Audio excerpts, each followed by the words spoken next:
Là, vous avez le fond du jardin où il y a la petite porte blanche avec le long les fameuses dalles en béton à l'ancienne dont je vous parlais. Ça, c'est la vue que nous avons plus ou moins du fond du jardin. Alors là, vous avez les petits lilas. Bel arbre, mais qui est un peu mis n'importe où dans le jardin. Là, vous avez les gros murs de béton. Et c'était une des façades du hangar dont je vous ai parlé.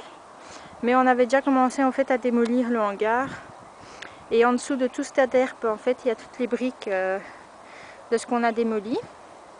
Donc là, s'il y a des choses à faire pour la rénovation du jardin, il faudra y penser. Là, c'est aussi une partie du hangar qu'on avait commencé à détruire et on a laissé... on n'a pas fini, il y a encore tous les déchets. Et là, on commence à arriver au petit jardinet dont je vous ai parlé, qui ressemble à rien du tout. Voilà, toujours longé des petites dalles de béton. Et là, il y a la suite du hangar qui n'est pas détruit.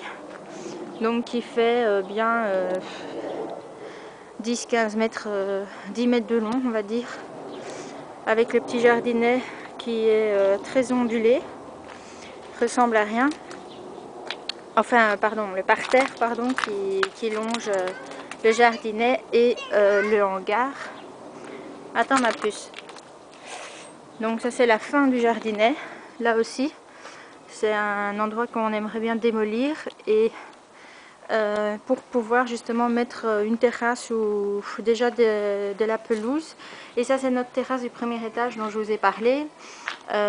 D'où normalement notre escalier devrait partir pour nous donner accès à cet immense jardin que nous n'arrivons pas à profiter pour l'instant. Et ça c'est le côté